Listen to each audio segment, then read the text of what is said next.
The Archaeology and Metal Detecting magazine acts as a hub for information, offering articles from archaeologists, detectorists and other specialists throughout the genre, featuring many links, event info and news articles associated to archaeology and metal detecting. We also offer professional review services and promotion for books, resources, videos, documentaries, gadgets, equipment and much, much more. The magazine is run by the archaeological and metal detecting community for the archaeological and metal detecting community. So come visit us at archmdmag.com, that's archmdmag.com, and check out information from our media section with all the latest content, news from the Archaeology channel, podcast and the YouTube channels that feature the now legendary Digger Dawn, the Man with the Hat and Archeo Duck, just to name a few. If you would like to offer an article, link or inquire about other services, then pay us a visit at archmdmag.com and drop us a line.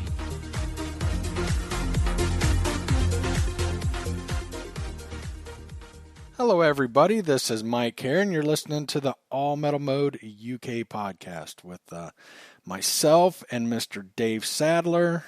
Yeah, Nike boy, this is going to be a fun show. For those of us who didn't get to go to Detectival, we're going to get into that and hear what all the cool stuff that went on.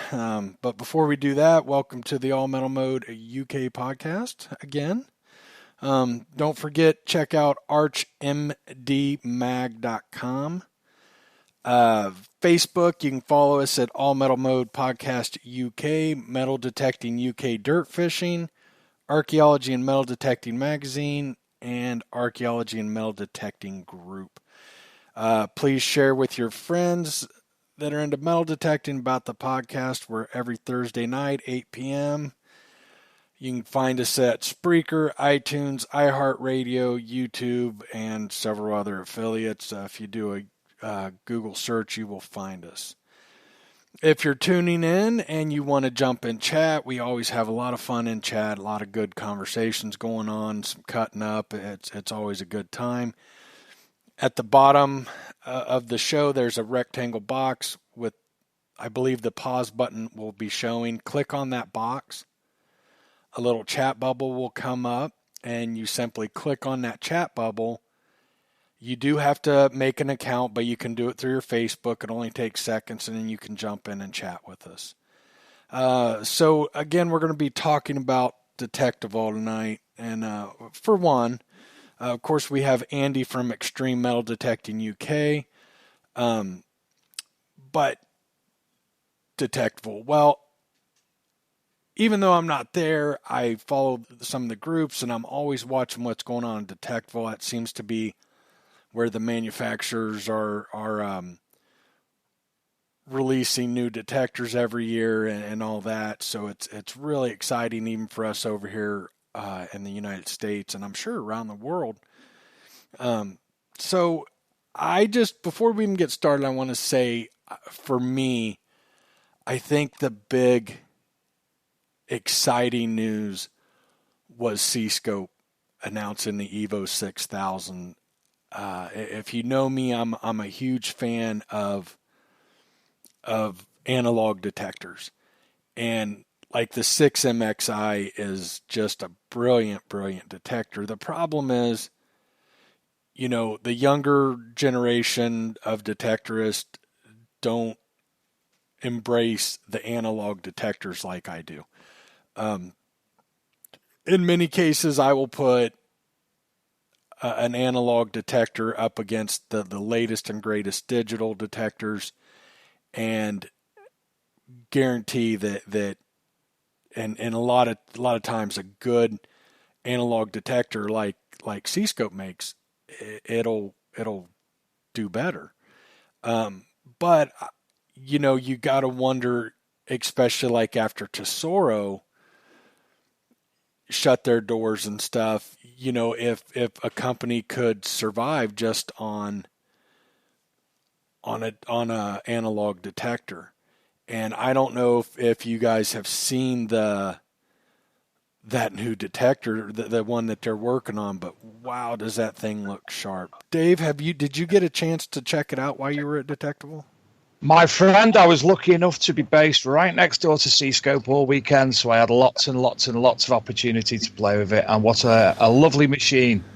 One thing, first and foremost, one of the main things for me, as we get older, and predominantly in the hobby, a lot of people are older generations who've been doing it for a long, long time, our eyesight's going. And where you've got the very small screens nowadays, this one was a nice big Samsung 9 Plus, Galaxy 9 Plus size screen. You could see everything that was going on, and it was easy to use. So, yes, I had to play. It was lovely to see. As was the Simplex, as was the Vanquish. For me personally, most excitingly, I think the Nocta Macro Mini Horde, the children's detector, for me personally was be exciting because I've got a 6-year-old who can come metal detecting with me. He's using adult machines. He can't swing them. He can't use them properly. And this was brilliant. Even the graphics on the console, they were based for 6, 7, 8-year-old children, little emojis and such like. Absolutely brilliant. Loved it. And then, of course, there was the XP backpack, which was also launched, which is, well, you can put everything in it. So many things went on, Mike. It was brilliant. Oh, I didn't see the backpack. I'll have to sort you out images and I'll point you to that. Yeah. Mike, I've got a little story for you. Okay. I ended up crying with emotion at Detectival. Okay. I gotta hear this. Something I honestly really didn't expect. Now, you know the story of my original C-scope, which was handed down to me from my father. Yes. It inadvertently got stolen, and I'm doing that inverted comma thing, about 15 years ago. So, obviously, a lot of people know this story, and as a chap comes up to me there, a friend of mine called Alex Savage, he's a wonderful young man, fantastic archaeologist and metal detectorist. He done a series of videos where he was actually working at Pompeii and got behind the scenes with his YouTube videos. He turned up, he said, I've got a present for you. Well, what's that then? And he gives me the same original metal detector as my dad had. The same? Yeah, he found one and he brought exactly the same metal detector C-scope that my dad had. And I can't, honestly, Mike, I nearly broke down. I did. I had to have a little cry. I was just so emotion. And it didn't work. So I went over to show C-Scope. Look what I've got. And Paul from C-Scope worked there originally when this machine was... he started work at the end of the run, when it was just near the end of its run with this machine. And he took it away. And he went and played with it, and he got some wire cutters and some batteries and done this, that, and the other. And lo and behold, I now have a fully working 1970s C-scope. Wow. How cool is that? It was worth it for me personally going to Detectival just for that, Mike. It was phenomenal. So I'm sorry, I'm doing something here for the show as we're talking. Did you get it back already, or are they going to fix it? Yeah, you'd done it there and then, Mike. It took about 10 minutes and it was done. Fully behind me now. Wow, how cool is that? But Detectival, as you know, it's very community based. There's lots of people who go just for the crack. The people there to have a laugh, meet people, etc., etc. Mike, I met Scotty and Scotty B again, Kimmy and Scott DeBay, Tony Kaywood. Spent a lot of time with Tony Kaywood over the weekend. John Webb came. Honestly, the amount of people who've been on the show, who or listened to the show, who were actually in the chat room and such like. Honestly, the amount of people there, it was brilliant. We had a fantastic time. Yeah, I bet. In fact, Kimmy DeBay will probably come on at some point and maybe chastise me, maybe not. She had a really bad back, so I gave her a Dave Sadler bear hug and cracked her completely. Oh, that's not right. How's she feeling now? I don't know at the moment, but she said she felt all right at the time. And Scotty B, I've inboxed you a video of what happened to Scotty B on the Sunday morning because he wouldn't get out of bed. That's too funny. So that was And as I said to you previously, Mike, we had 9.5 hours of podcast recording and live video, which appeared on the Archaeology and Metal Detecting. We went live with the Nocta launch, and we went live with the Minelab launch as well. And as I say, I think we've done 9.5 hours of recording overall, and Luke as well. Luke tried something else while I was recording for the podcast. What's Luke that? video went out as a video cast as well. Huh? How do you do? Great. They've been brilliant. They've all been they've been on our Facebook page, on Luke's dirt fishing page, and they've done all right. It's a little bit different, so you can see what's happening, and obviously he's wrote things underneath and what have you. But yeah, fantastic weekend. Yeah, I bet. That sounds like so much fun. So what Very, very tiring. can you tell me anything? Did they tell you anything about the new C-scope? The new C-scope, it works around 17 hertz. It's not as heavy as you'd think. I'm having to think now. I can't remember everything. Obviously, it's digital display. It's basically a lovely machine, Mike. It's Right. very well balanced. Very, very well balanced. And you know I'm not technical, so I'm not going to get into that side with you. I'm And sorry. it'll be I was it'll taking be a out- drink of water. You're not going to get on that side with me. What'd you say? I can't do technical, you know that. Oh, I know. I mean, do we know like the when it might be released? Do we know any specs on it? Yeah, it's on early 2020. Okay. Was it waterproof? Yes, to a degree. I don't know exactly the depth it What goes to, depth? but yes, I can't remember that one. Yeah, Somebody might be able to help us. I'm so excited. I think that is a brilliant move for them. I think they are just a wonderful company, wonderful group of guys. Their detectors are amazing. I know I probably talk about this too much, but don't get me wrong. I love the latest and greatest detectors. I love all the gadgets, but when I'm in heavy iron, which I find myself a lot here in the United States, give me an analog detector. And what amazes me, Dave, is I know these people that spend most of their time in the fields in this heavy iron. I mean, just these iron-infested sites, and I can't even talk them into trying an analog detector. This younger generation, they've got to have the screens and everything else. So I'm sure it'll help them out with their business, because analog is a hard sell. So many people are just closed-minded and they just can't see a detector working that good that doesn't have a screen and waterproof and fancy looking. And so good for them. I think, my only thing is I hope they continue making. I hope they don't get out of analog detectors completely. I don't think they will. They have, they've made them so well for so long. I can't see that being the case. No, I don't either.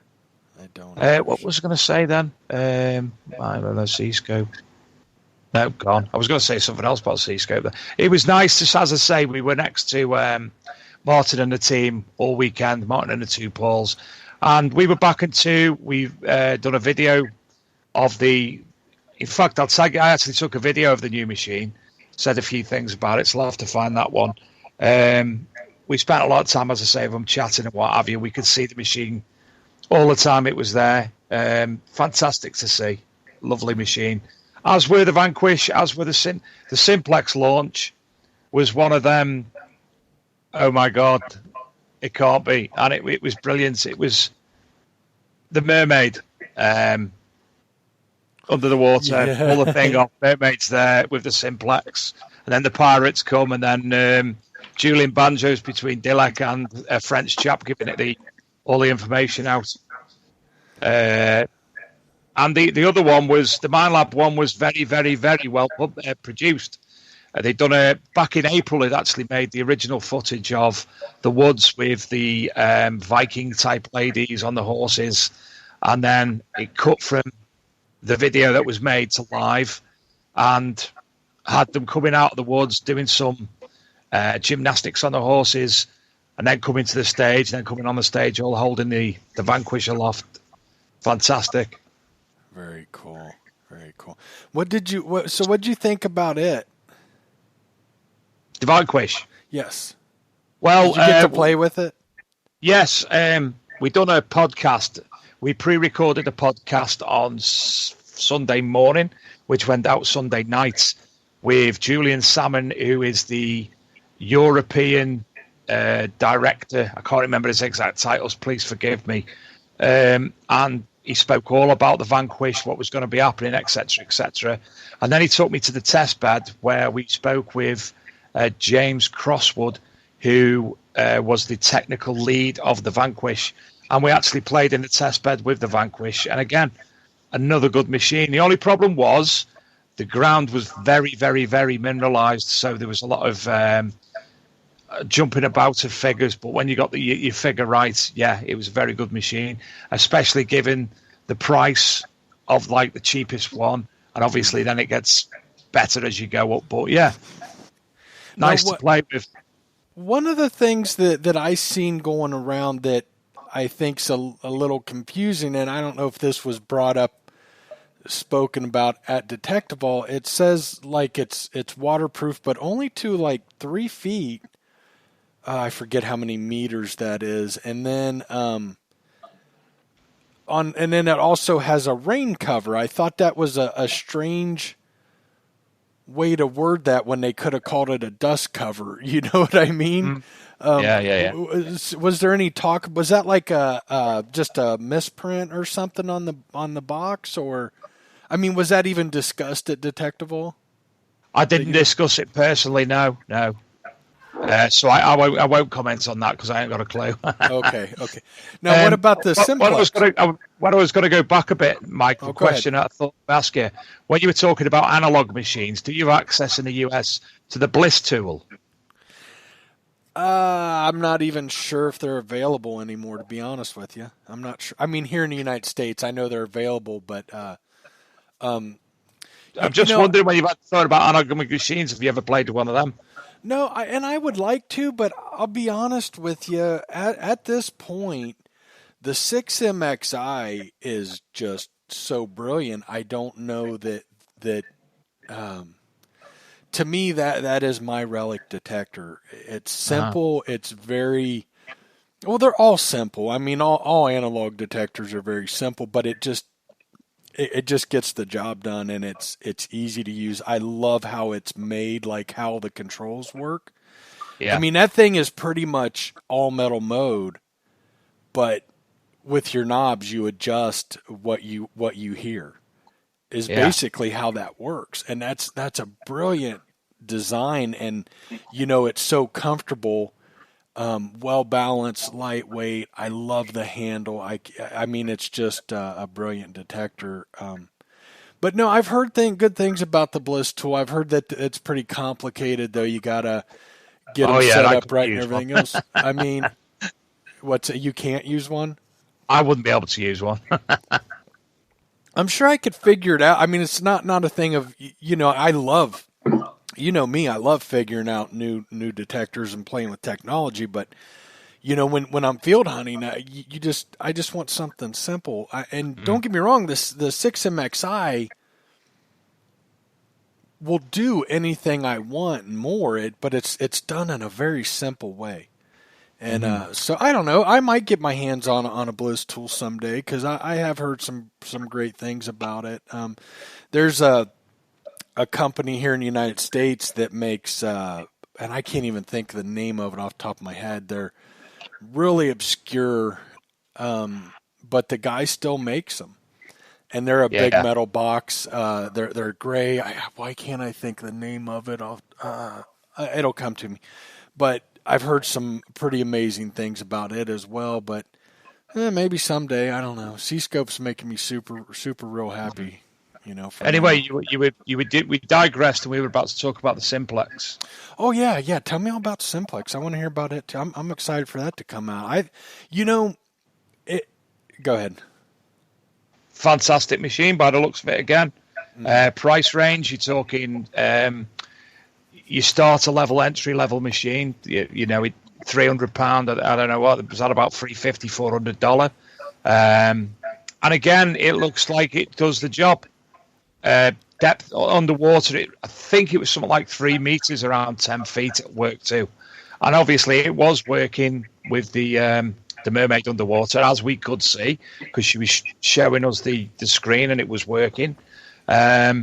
It looks a very good machine. Can't knock it at all as an entry-level machine, given the abilities that it potentially has to offer. It looks a great one. Yeah, I that detector looks wise, and the specs on it,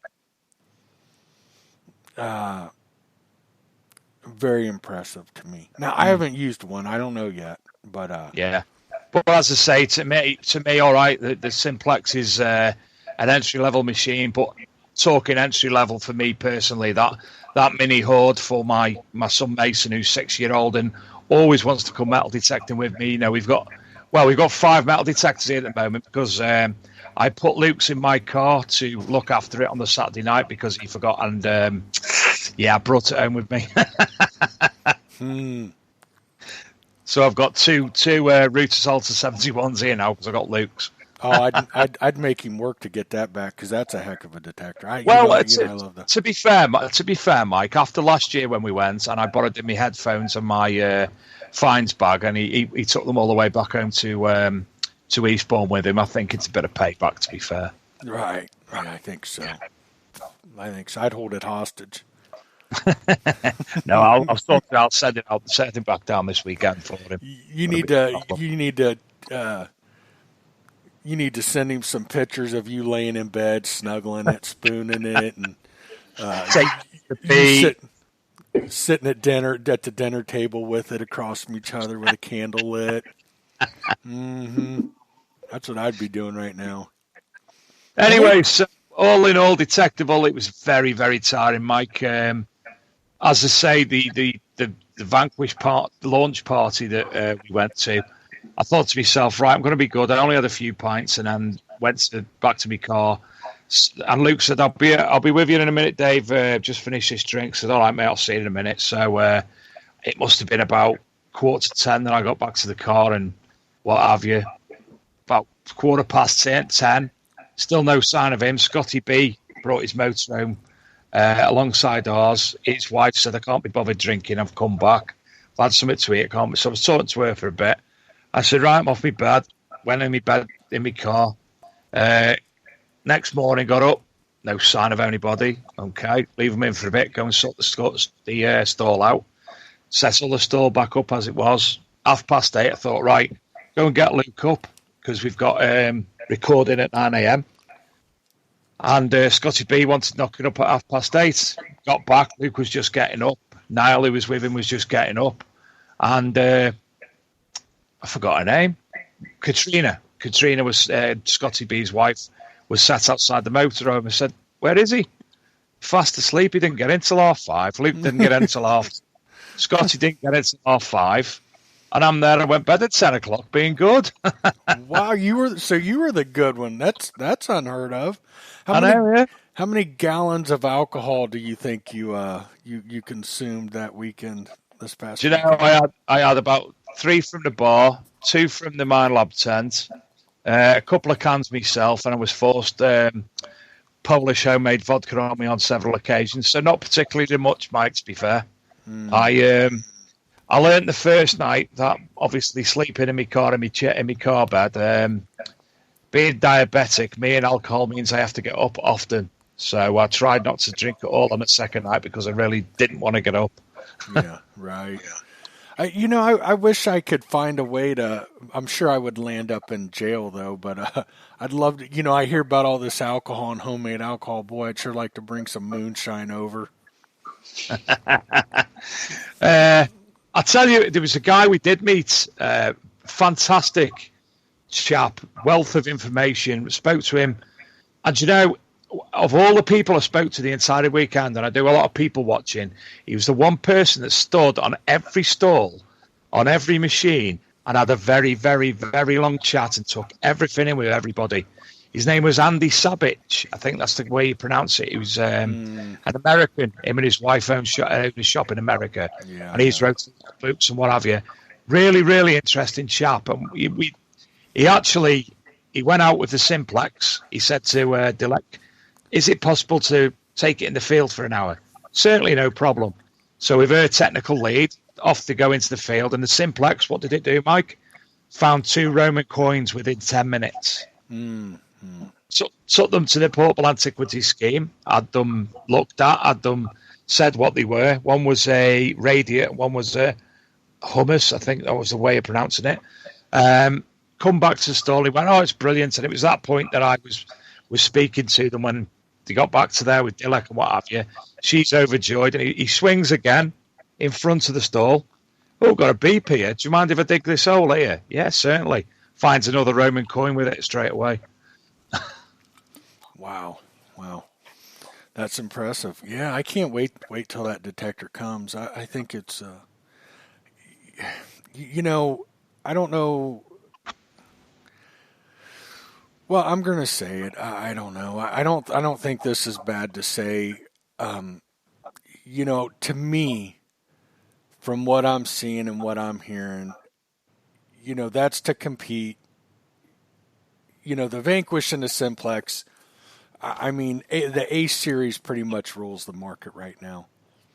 Garrett A series, and we these detectors were put out to compete in that price range. Just my opinion, without getting my hands on one. Okay, I mean, this is way too early to really say. But to me, it looks like the Simplex is a little more on top because, the design and the build. I don't like an S shaft. I love that the Simplex is a straight shaft.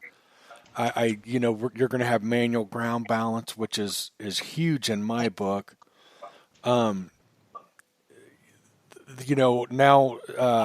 Stephen Pedikin's in the room in the chat, and he's saying, MindLab told him that just the coil was waterproof. Well, I mean, if the Simplex will go to 10 foot and it's not, we'll see. I mean, performance is where it really matters. But to me, I don't know, like the Vanquish, what I heard out of Detectival just wasn't, I guess I wasn't as impressed as I thought I would be. You know what I mean? Yeah. You know what? It might be an incredible detector, though. I mean, it's way too early to discuss that. I guess I shouldn't even say it. Just, I don't know. Maybe I feel a little underwhelmed by it. The videos they were putting out about it, these secretive videos, not even showing the detector. I thought it was going to be something huge, and I guess I'm not as impressed as I thought I would be yet. But maybe that'll change. Maybe it'll be really impressive. Maybe we should go ahead and get Andy jumping in on this conversation. We're half an hour into the show, and let's get Andy in here. What do you think? Yep, Andy. This is Andy from Xtreme Metal Detecting UK. Hi, Andy. How are you? Hi, guys. Yeah, very well, thank you. Good. So, your thoughts on? Let's start with the Simplex this weekend. Yeah, well, had a good look at it. Feels a good machine. Feels well balanced. Great value by the looks of it. Just keen to get one out really in the field and give it a go. And luckily, right at the end of Sunday, we actually won one in the raffle. So brilliant! We're just waiting to take delivery of it now because they didn't have it available at the time. So yeah, as soon as we get that, we'll get it out there and give it a go, definitely. And then obviously the Vanquish. Yeah, I didn't get much of a look at that, if I'm honest. I I sort of see a few, if you go trying it out. But again, like you say, with the, with the pre vision of the videos that had gone out, what we were imagining it was going to be. Yeah, it wasn't quite up to what I was expecting, if I'm honest. But again, we don't know until we've tried it, do we? It's like we're saying, like some of the C scopes. I previously had the C scope 1 MX. Which was a nice entry level machine, analog again, no bells and whistles on it as such. But what a great machine! Turn it on and go, and found lots of stuff with it. Mm. And well, that was what was your thoughts on the Detectival as a whole? Excuse me, I sat up myself. Yeah, great setup, great event. Done quite a few of them now. And like you guys were like Mike was saying, really.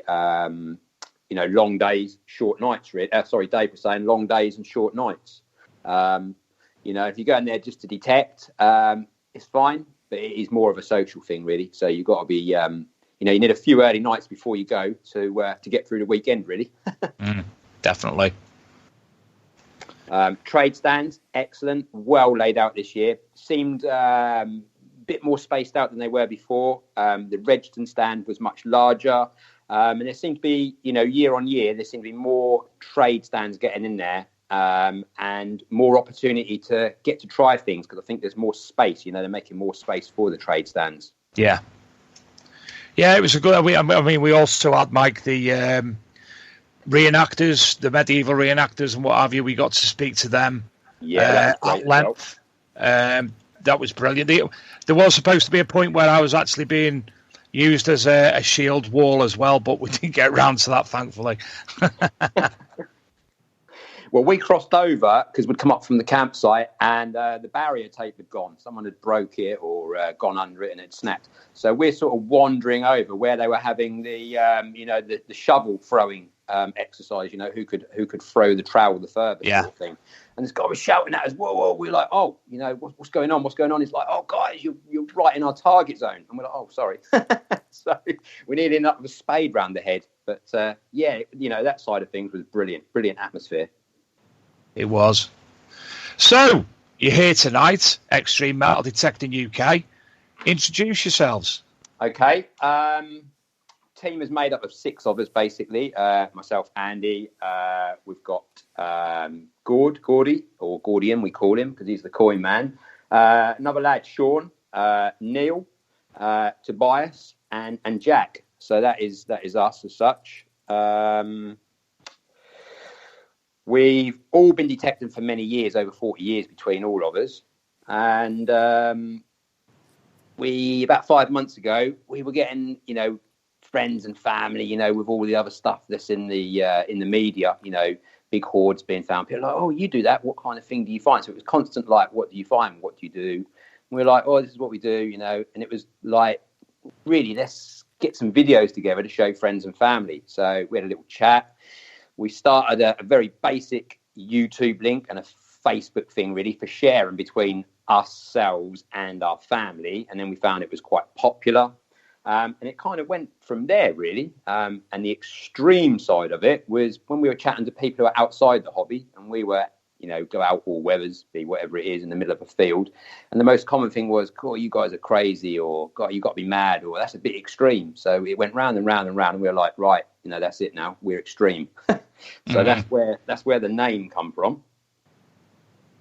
And whereabouts in the UK are you based? So we're based North Essex and just on the Suffolk border. So Colchester is our nearest biggest town, shall we say. And fortunately for us, it goes back to pre-Roman, dates back to pre-Roman. A lot of history pre-Roman and then into the Roman times, basically. So we are in one of the prime locations for Roman history. Mm-hmm. And I take it you found numerous Roman artifacts and coins. Yeah, so it's nothing unusual for us to go out onto one of our permissions and dig up Roman coins. I don't say by the handful, but it's very unusual if we go to one of our permissions and come back empty-handed. And then you talk to other people at events. We attend a lot of other organised events, and there's some people out there who, we've never had a Roman, or we'd be really happy to find something like that. And we're like, yeah, we don't really realise sometimes how lucky we are, because we are, we're right in the heart of it. Marvellous. And what machine do you use? Yeah, so from the beginning, really, myself, like I say, I'm the one who's been in it in the hobby the longest. My first machine, if anyone can remember the realistic or Tandy stores, that was my very first machine, was a Tandy machine when I was about 8. And obviously that was good for digging up nails and screws and iron more than anything. And I had that for a few years, to be fair. And, as an 8-year-old, your parents would speak to people. And, of course, it was easy to get permissions as such. And then into my teens, I then got a C-scope. I can't remember what model it was. And then, obviously, it was much more difficult to get permissions. You'd sort of go and knock on a farmer's door, and it was like, okay, lad, yeah, well, we'll pop back, and then you go back and no one was available. So that sort of hung about in the corner and become a coat rack, really. And then after that, I left the hobby for a little while, and then I come back into it with some of the Garrett units, starting with the 150 and built up to the 250, and then up to the 400. And then up to the AT Pro, and I've still got an AT Pro now. But the main machine I use at the moment is the XP Deus, which is the favourite. And all of the lads now in the Xtreme group, we all use the XP Deus. Just the features it has, the ability with different ground conditions, the discrimination features you've got on there, and the notch features. So we might get some ground conditions that are quite challenging, where we find in other people, especially where we're on a large events, where other people are struggling, and we can do a few mods, and you can kind of change the machine, by the minute. You can make it a very simple to use machine, or you can make it as complex as you want and make it pick out the targets you want and wipe discriminate everything else out. So that at the moment seems to be our favourite go-to machine. Mm-hmm. Have now you guys are all XP users. Have you tried out the ORX? Yeah, we've had a play with the ORX. We haven't got the ORX yet, and my next shout is to Nigel at Redstone, because them guys support us heavily with everything we do, and we'll be after one of them to see if we can do a little review on it and have a go on it in the field, really. But we've got friends where we've been on, again, other event digs, and they're getting on all right, and it is the simple made version of the full Deus, but it is one of those machines. It is price wise, it's there. Balance, for the end user with weight, it is there, and the ability turn it on, ground balance and go. If you want to just a plug and go, a play and go machine sort of thing, or it has got that feature. If you want to start modifying it fractionally, it has got that ability as well. So again, it kind of, it sits in the marketplace where, if you're just coming into the hobby and you've got that kind of money, yeah, it's great value. It is great value all round machine, and it benefits from, like I say, the basic features to turn on and go, to the features where, hang on a minute, I can modify a few bits, like Gary from XP, Gary Blackwell, has shown on a few of his videos. You have got this ability, guys. If you want to start pushing buttons, the features are there. But if you're not, if you're not into that side of, messing about with it and a bit of a technophobe, then just turn it on, ground balance it, and off you go. It's been a pretty big success here in the United States, and anybody that I've talked to that's used one really likes it. I think it brought a lot of people to XP who didn't want to spend the money on a Deus, and they're really, really happy with it. And then I've talked to some people that even tried the Deus, and they were just like, I didn't want to have to, set it up and all the different things you can change. It was just too much. And, Yeah. but then they like the ORX. So, I mean, it's been a big hit here in the United States. Really has.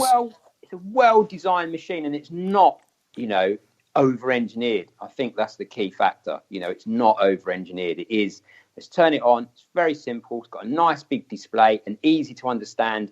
I say a big display. Obviously, it's the same size as the normal Deus, but there's not so much information pumped into that same size screen, if you sort of mean. So it's just a well-designed machine, really, where full Deus, it has all of them features, but a lot of people are put off by it because of thresholds, tone breaks, 99 tones, and it's a lot for people to take in. And it's funny, really, because we go on to we support a lot of charity digs and other events, and when we go on there, people come up, oh guys, we've seen your videos, or we've seen this, we've seen that, we're really struggling. And only a few weeks back, we were on an organised dig.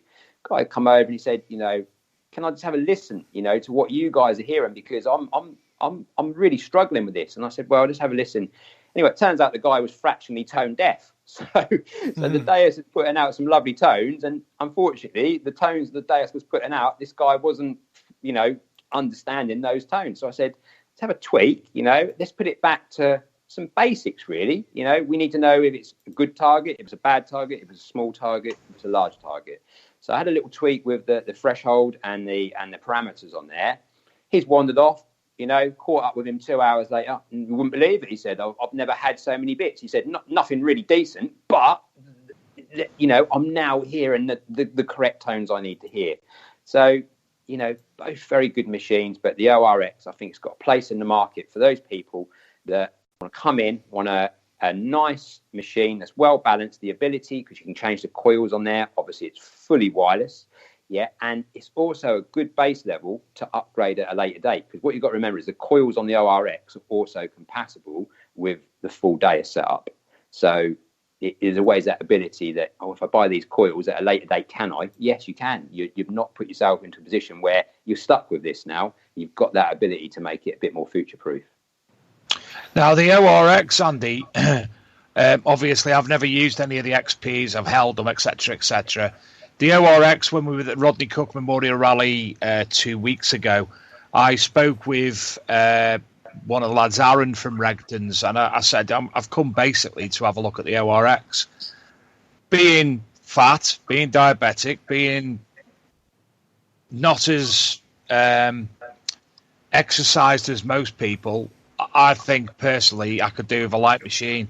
Mike, the ORX, I've never picked at it. It was light as a feather. Couldn't believe it. 685 grams from memory. Couldn't believe it. Absolutely. Unbelievable. Yeah, I've heard that. It's my buddy Matt has one, and he said it's like swinging your arm in a field. Oh, undoubtedly. He said it's just incredible. I mean, when people used to talk about the Deus and how light it was when it first came out, I couldn't understand the appeal to that. Like, I mean, I get the appeal of that, but that was the first thing that would come up. And to me, I'll swing a brick, if it works good. To me, it's about performance. Well, now we know the XP has the performance as well, but everybody brings up how light it is. Well, after 20 plus years of swinging, and especially like in the last, I'd say 5 years, I understand the importance of lightweight. I mean, it's getting to where some detectors, I just can't hardly swing. My shoulder's just getting shot. So, I think that's a brilliant thing, and I think other manufacturers need to follow that. And because some of the stuff coming out even new is pretty heavy or bulky or not balanced well. And boy, XP sure nailed it there. So certainly that is the key. Yeah, like you say. Sorry to interrupt you. I think that's the key with what people are expecting, and a balanced machine. And the other thing is, when you look at the XP, you think, crikey, that's a lot of money, and there's not a lot to show for it. Where some of the other machines, it's like, whoa, it's got the big boxes and the large displays. And then, I mean, I'm fairly technical. And then when you start, you know, like you start to pull these machines apart, if something goes wrong and they're outside of warranty, you know, you open it up and you think, what have I got an empty box? You know, because the technology within it is actually very small, you know, so it's getting your mindset around, hang on a minute, technology has moved on, you know, and we have to appreciate that, you know, it has the ability, even though it's very compact and very lightweight, it still has the punch, you know, a lot of the other machines that, you know, are double the weight have, do you know what I mean? So it's just getting that mindset into it, I believe. Yeah, for sure. You know, I think that's what keeps a lot of people, you know, it's not that what you're shelling out initially, but, you know, for me, you know, one of the things I love about Nocta Macro is you buy their detector and they've got a lot of different coil options, and they've got the two for like the Amphibio and Multi-Cruiser. They've got the I don't know why my mind's drawing a blank. I keep wanting to say Simplex, and I don't. You know, they've got the double D coil, but then what's the other one? What's the other kind of coil? Have they got the elliptical on that one as well then? Yeah, but there's why can't I think? I talk about this all the time. The other style of coil, let's go with that for a second. You know, I don't know how many coils options they have, but you know, and they're affordable. They're you know, I think, you know, a couple of them are low $100. Where to me, being able to exchange my coils out is very important. You know, I might want a 5-inch coil for one situation, and I might want you know, a 15-inch, depending on what I want. And that's where I would struggle with the Deus. You know, the coils are crazy expensive on that. So, I mean, the initial out-of-pocket isn't horrible, but once you get into coils and stuff, it's pretty expensive, you know, and I think that's one of the things that does hurt them a little bit. But I also understand why. I mean, they're running a whole different coil than what everybody else is. I mean, there's more expense in creating that. Yeah, I think it's the technology in the coil, isn't it? You've got to remember there's no cables, the battery's concealed in there, the wireless technology, it's all in there. But with the Deus coils, be it the ORX or the full Deus, you've got to remember the scope of frequencies in there as well. So where on some of, you know, with like my Garrett, you know, I've got 2 or 3 coils on there. Because of, you know, if I need something that's, you know, smaller, if I've got a highly mineralized, you know, soil, I might want something that's smaller, where I can still use a large coil with the Deus. I can have a frequency shift and I can drop the sensitivity. And when you start messing about those parameters, even though the overall coil is the same size, you're altering the actual parameters inside that coil. Yeah, so the coil is operating in a different way. Now, the only downside is if obviously if you've got an 11 by 13 you know, Deus coil, an XP coil on there, yeah, and you're in a stubble field, you're stuck. You know, there's no two ways about it. So that's why if people say to me, you know, where would you go with a coil if you were to, you know, buy one single coil to give you the best all round? My personal preference would be like the 9-inch HF, because it works well in stubble. You know, you can get into ploughed fields fairly well with it. It works well on the beach. You haven't got the same ground coverage as, you know, the 11-inch low frequency or the 11 by 13 low frequency, but it's still a very, very good, you know, coil to give you an all-round, you know, give you a bit of everything really, land, beach, you know, it gives you the whole lot. Mm-hmm. Yeah, they're great detectors. I hear great things about them. I've never had one or used. I've used one a little bit. They're definitely neat, and definitely the weight of them. Geesh, but the ORX really intrigues me. I'm hearing some fantastic things about it. And I think the reason being on the ORX is because they've simplified it a little bit more. You know, the tone breaks are very simple. You know, the display is much easier to read. Where sometimes people go, oh, well, I'll buy the most expensive. You know, I'll go for the full. You know, expecting their fines rate to go rocketing through the roof. You know, and it's like, when you try to explain to people, people go, "Oh, that sounds a bit rough around the edges," when you're listening to a target, And I always say, it doesn't matter what machine you've got. One, you've got to walk over it, and two, if you're unsure of those tones, unless it is a real nasty iron tone, or a nasty grunt, is dig it. That's the only way you're ever going to find out. And people often comment with us, guys, you dig this, you dig that, how come you have so many finds? Well, if you watch some of our videos and you watch how much junk we dig, you'll see why we have so many finds, because we're not assuming that target isn't any good because it doesn't sound particularly good.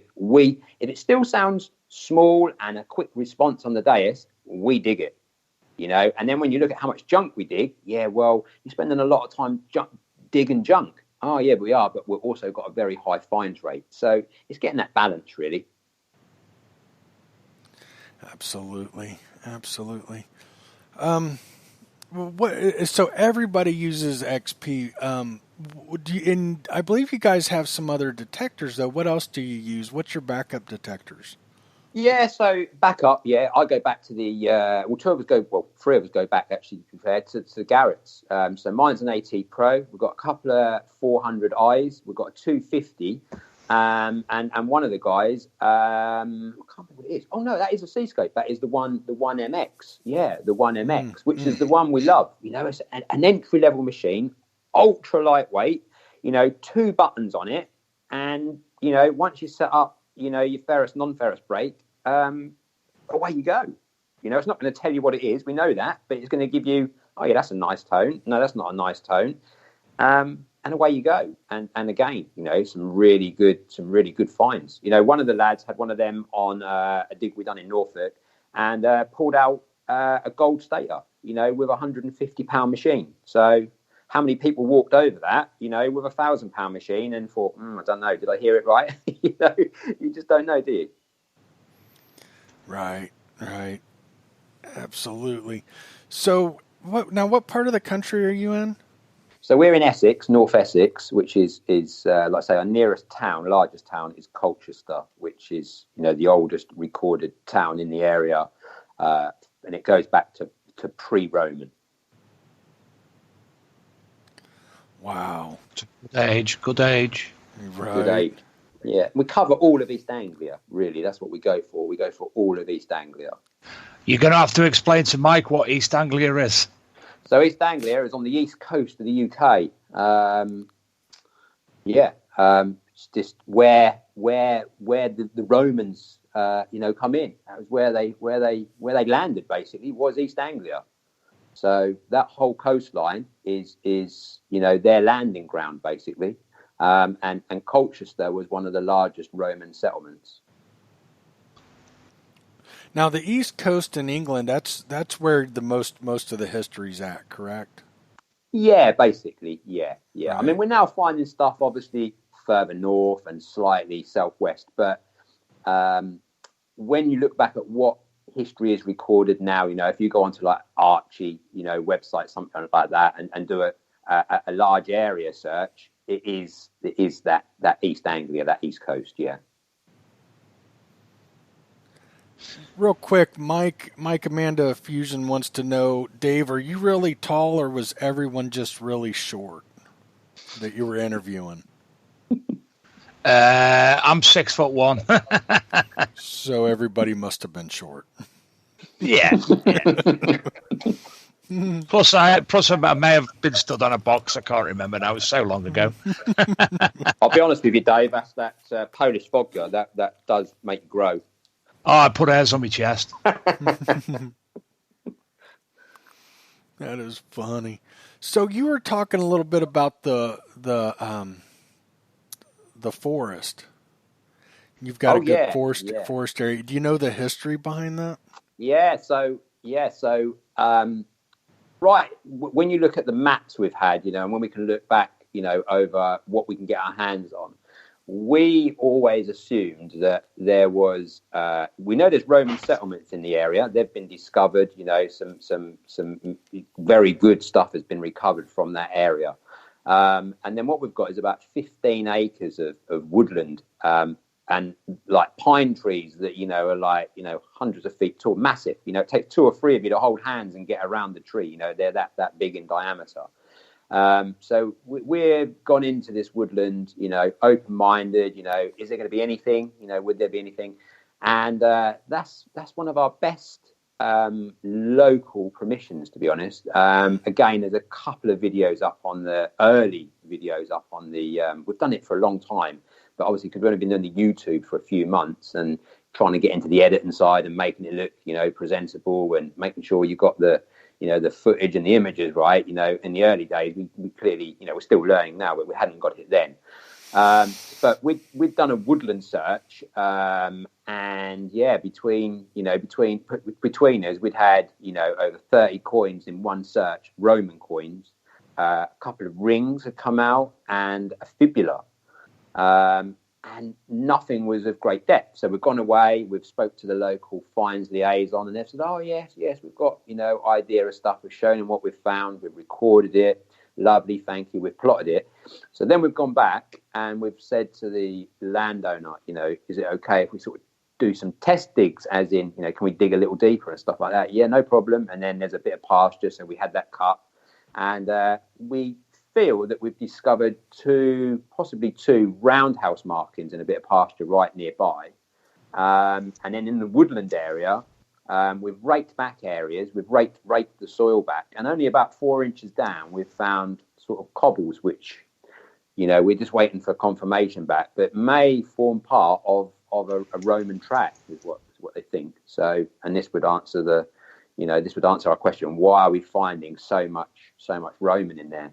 And yeah, we call it the Roman Woods. That's what we've named it, just because all we've ever had out of there is Roman stuff. Very cool. Very cool. I know most people, it seems like, hunt fields and over there, and I think it's because that's mostly what you have. But boy, I'd sure love to hunt in an old wooded part in England. Yeah, it's a great permission. And again, on the video, there's an area there where we've gone into a ditch. So the landowner has, you know, cut a ditch across basically to provide, you know, rainwater, to get the rainwater off the land, basically the nearby land. So we've jumped into the ditch, and Gord, who's one of the other team there, he'd got into the ditch first, and he'd gone again. He got the XP out, taken the coil off the stem, you know, and suddenly we've got a handheld coil, if that makes sense, because you've half the length of your detector. So that makes wall hunting of ditches much easier. So he's wandering along this ditch that is, you know, like 6 foot deep, to be fair. You know, we're well in there, and when you're above ground, you know, you can't actually see us. So he's wandering along this ditch, and then suddenly, bang, bang, bang, he's got a couple of hits. He's radioed through, guys, I've got some hits in the ditch, you know. So we've wandered down to the ditch, and then he's actually recovered a Roman coin that was actually embedded in a 4-inch tree root. The root had actually formed around it. So I was like, it's probably going to be a nail, you know. This tree is on the side of the ditch line. The tree's gone over. The root board is broken off. And I was like, got no harm, you know. Let's cut it. So he's cut into it carefully either side, and then he's carefully recovered this Roman coin. And literally, it is, you know, absolutely immaculate. And obviously, it's the tree root had preserved it rather than damaged it. It actually preserved it. Wow. Well, tell us about some of the other great finds you and your guys have had. So permission-wise, we've got another permission which is in the heart of Essex, basically. And it's a farmer. We spent the best part of a couple of years, really, chatting to the landowner, because it's always reassuring them, you know, what we're doing. And we're, you know, over here we have, you know, the NCMD and alike for insurance. So it was kind of like getting that presentation right, really, because this farmer, you know, has got a massive amount of land. You know, I'm talking, you know, probably a couple of 1,000 acres. So it was like, if we can get in with this farmer, you know, we're there, really. We're going to have more land than we could ever search in a lifetime. So over the course of a couple of years, I've gone back and seen him, and we'd chat, and I'd shown him more pictures of stuff that we'd found in, you know, neighbouring farms where we'd been in. And eventually he's like, yeah, guys, you know, come in. So we'd gone in there, And then we'd done some research on the land that he'd purchased to, make the farm bigger and bigger. And we'd done some research, and he wasn't even aware of it. And one of the fields that he actually owns in 2003 had some building work, drainage works done. So the contractor would come in, cut across the field to do, to put some pipelines in, and they'd unearthed a Iron Age warrior burial. Smack bang in the middle of this permission. Yeah. So we've gone to him and said, like, are we all right to do this? He said, well, you need to go and speak to the museum. I'm sure, it's a recorded site, but I believe they've recovered everything. And we're like, okay. So we've gone down, we've chatted with the museum where all of this stuff is displayed lovely in Colchester Museum, which is actually a castle. It's Colchester Castle, which is a Roman fort, and it's all displayed in there. So we've spoke to various people. We've done a bit of background on it, and are we all right? Yeah, we've gone all right. Anyway, so we've gone back on this field, literally, nothing at all. But it just shows, hang on a minute, if this is here, what do we have around it? And then again, We've worked out from this area around and around, we spent hours and hours and hours, and you can never relay this to people, how many hours and miles, you walk, and we worked out over, one weekend between the group of us, we totaled up nearly 70 miles. If you added all those footsteps together, we totaled up 70 miles, covering, the ground best we could. And we'll go back and do a field, we'll grid it out one way, another way, and then once one of us finds something, we radio through, got something over here. And then we put some little markers down, and then we sort of grid it out to give it a heavy, what we call a heavy detect, try not to miss anything at all.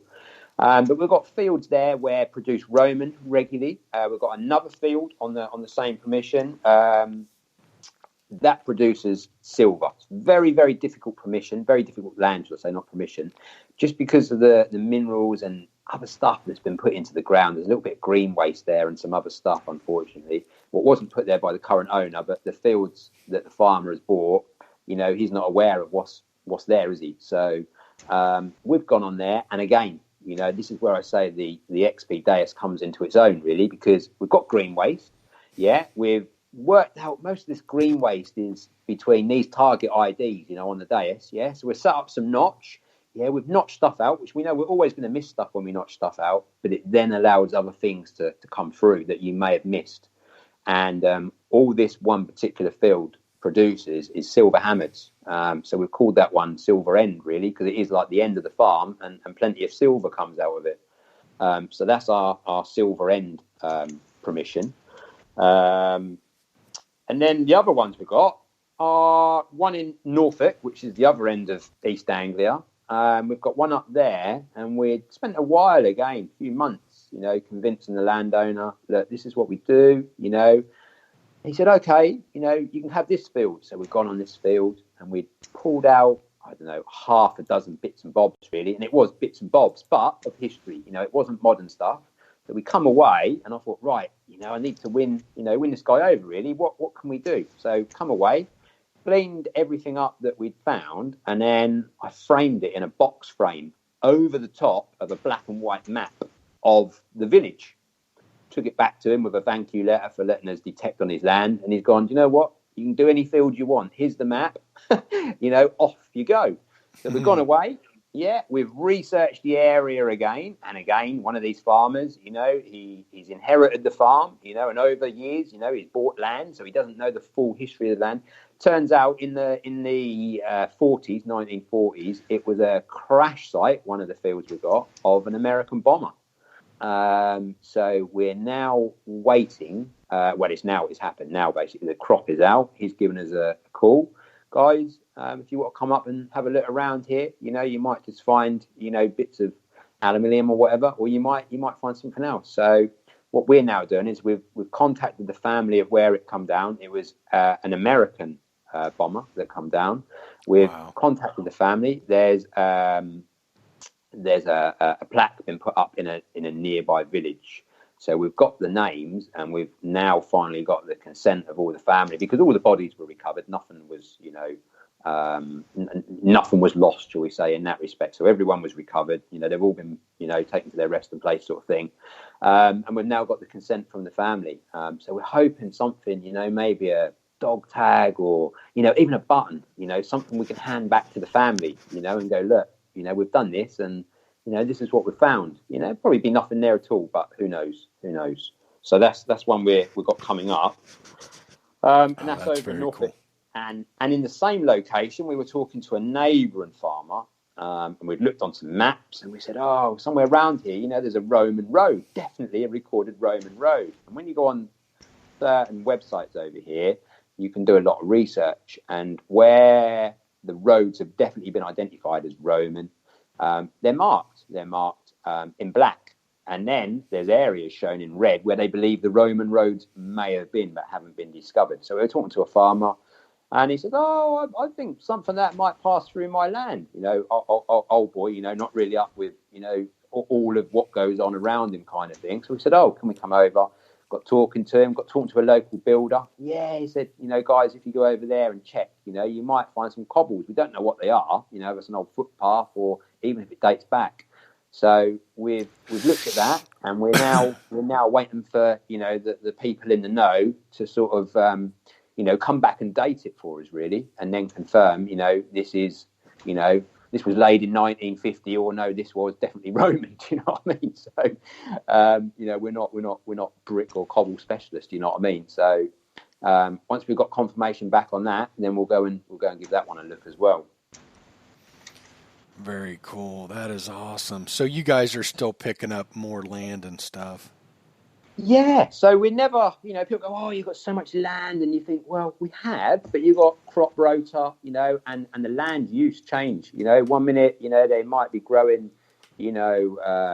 rapeseed on there, and the next year the farmer goes, oh, I'm not going to do rapeseed this year, I'm going to make it into a bit of pasture, so what you might have one year you might not have the next, not because the farmer won't let you on, just because the use of the land has changed.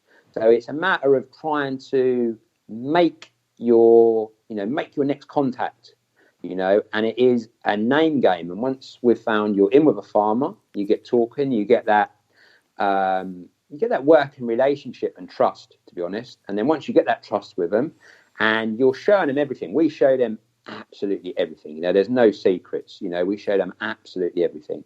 And had one guy, one farmer, where he said, guys, you can go on there. It's been done by a couple of people, 20 years ago. Technology's moved on. So we've gone on, nothing apart from the equivalent of a metal number plate, the old metal number plates. So got to the end of, 3 or 4 hours out in the field with nothing coming up at all. Gone back, spoke to the farmer's wife. She's like, oh, much luck. I said, no, not really at all. Found this, really. This is all I found. And she went, oh, gosh. And I thought, oh, good Lord, have I dug up the dog or something? What was this plate connected to, And she went off and got, the farmer. He come out. And she said, oh, Robin, look what they found. And he stood there, and I was like, oh, he looked quite, sort of overwhelmed by it all. And I thought, gosh, what have I actually gone and pulled up? Anyway, it turns out, long story short, that his family had farmed this land for many years. And this plate was not a number plate, like a registration mark. It was a maker's plate of one of the first bits of real farm machinery that his great-grandfather had on the farm.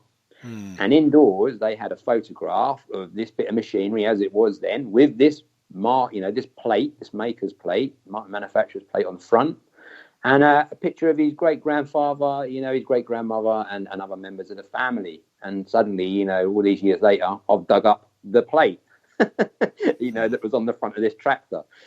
And he's gone, right, anytime, come back. Anytime you like, he said, because most people would have dug that up and they'd have binned it, thrown it in the hedge, wouldn't have even brought it back and shown me, So we had it cleaned up, we had it framed, and we had a copy of the picture put beside it, all framed up, and he hangs it in his boot room now. It's like a talking piece. Do you know what I mean? Look what we found, all these years later. So the bit of machinery is gone, obviously rusted away and disappeared, but we still found the maker's plate off of it. That's very cool. What a neat piece. Sometimes it's not what you find, it's the story behind it that That's really exactly makes it that. special. Yeah. And all of us really, we like to find relics, not just about coins. We're very, very fortunate in where we're positioned and in what history we have around us. We're very, very, very, very fortunate. We have other people that don't have, the permissions we have. And we say, come along. We'll invite people along. And I had another guy, which is another YouTuber, quite, not massive YouTuber, but Steve from Suffolk Sifter.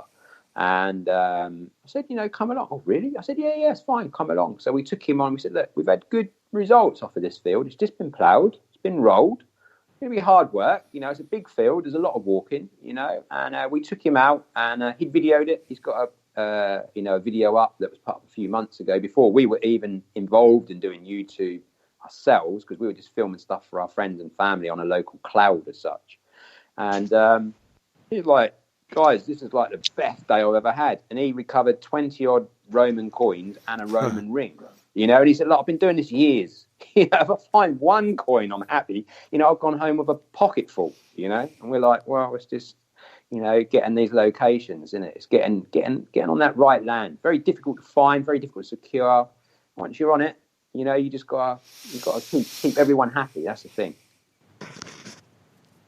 Yeah, that is so cool. I love the history. I do American podcasts too, and this is my favorite one because of the history. And that's what got me into metal detecting, and the history you guys have over there is just amazing. And the thought of finding a single Roman coin, let alone a handful of them in a day, is just incredible. Yeah. And the other one we done, which I don't know if it's, I've got Gord sitting next to me actually. I don't know if it's on YouTube. When we done the, what was it? The Remembrance Dig. So we've gone out on, Remembrance Day over here, and we've gone out on Remembrance Day into a woodland area, the other end of our Roman woods, and coming up a few minutes to the couple of minutes of silence, I put a shout on the radio. Guys, we've got in a minute. Just stop, everyone, just stop. And Neil, who's in Xtreme, he's we call him Mad Dog. He's ex-army, so Mad Dog obviously gives you an indication of what and why. And you'll see on YouTube, we've got a Land Rover, all camoed out, in the army colours, and it's got Xtreme all over it and all this kind of thing. So you'll see that on the YouTube. But we're doing this woodland dig, and a few minutes up to where we were just about to stop and put everything down and just pay our respect. Yeah, he digs out a cat mount, wasn't it? Yeah. First World War I cat mount. Oh, that's cool. Very cool. And I was like, I hope you got that on video, and because we don't run the time against the camera, I was like, yeah, we just had a time on what, you couldn't have timed that any better. So he stood there and he balanced it on the shovel when we sort of all stood around it, and, the minute, the 2 minute silence, and we were just looking at this and thinking, this was somebody's, someone who served, this was theirs. Someone handled this. Coins are one thing, relics, Roman fibulas. You think someone's actually worn this, someone's worn this. Rings, you think back then, what ring, we know we have now the replica stuff of, the costume jewelry you can buy. But back then it wasn't such a thing, was it? It was, if you had, ring, you had status, and you think this has been on someone's finger, a couple of 1,000 years ago. Someone was wearing this, they've dropped it, they've lost it. Right, much more important to them than that coin. I'm with you. I'm a relic hunter for sure. Yeah, exactly. And what was life like for that person when they owned that ring? What was their quality of life? What were they doing? How did they lose it? And what did that ring mean to them more than anything? What importance was that to them? So when we find stuff like that, you have to handle it with a little bit more respect, not just to care because of how delicate it can be, but a little bit more respect for how and why and where, it was someone's belonging. It meant something to somebody, where money, it's just a way of doing a transaction, isn't it? So that coin could have belonged to many people, but when you're finding personal belongings, it's a different ball game. Yeah, it sort of makes you stop and think. It makes you stop and think. You pull out something. Recently, you had a fibula out, lovely fibula, small. So you think, You know, was this a child's fibula? You know, was this, you know, and you stand there and just think for a few minutes, you know, this was, you know, this was, someone wore this, you know, this was something to someone, you know, and how hard did they work to earn this, you know? Yeah. How did they lose it? How did they lose it? What happened? You know? Yeah. For sure. We did, we had a guy on the American podcast, and he's from Arizona, which, you know, we know of, the Spanish were big into Arizona territory, you know, it's, I think 1700s, even earlier, but you never really hear of anything being found or anything like that. Well, he had permission on a huge ranch. You know, we're talking probably miles upon miles, and he's Army, and he will even go out and for days and weeks at a time.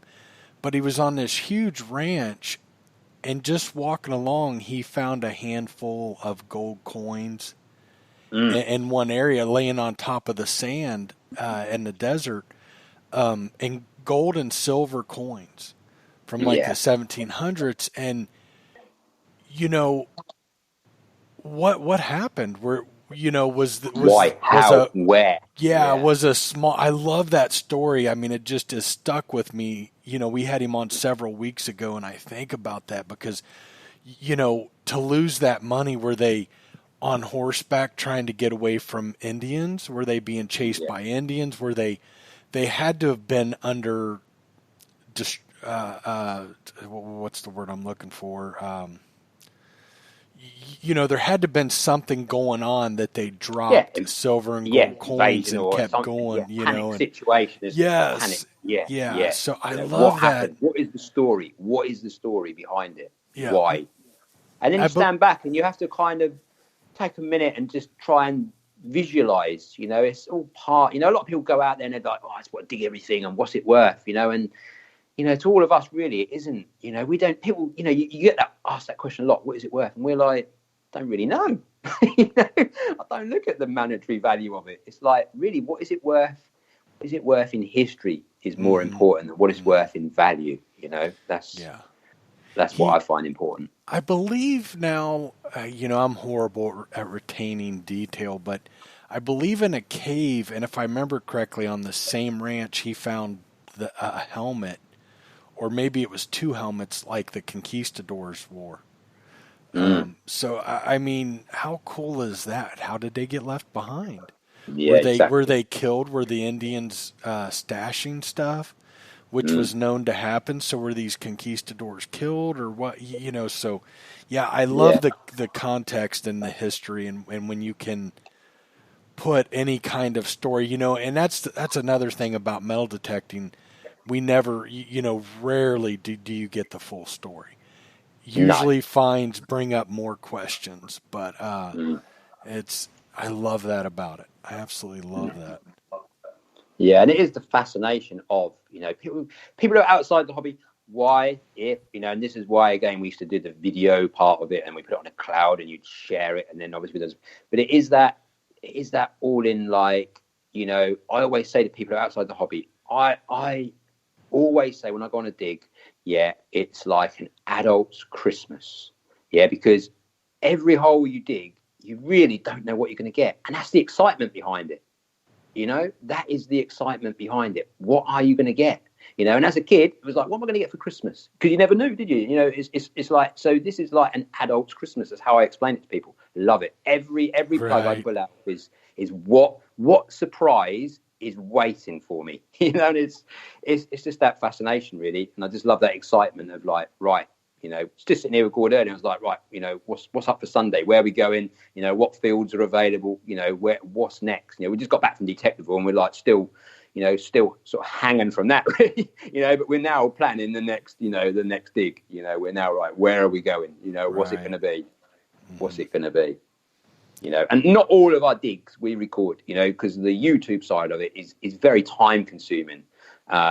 You know, and people don't realize, and we try and bring everything into it with all the don't try to make it look too glamorous, because a lot of people, they go, oh God, these boys, they only dig good stuff, and you think, no. So at the end now, we have a little roundup of like, look, guys, this is how much junk we've dug out. It sounded okay because it was small and it gives us a nice sweet tone, but look, it's bits of copper pipe and the odd screw and all this sort of thing. So we are digging all those little bits, but obviously we don't video it all, because we don't want an hour of footage of just hole after hole after hole of junk. So we have to compress that down.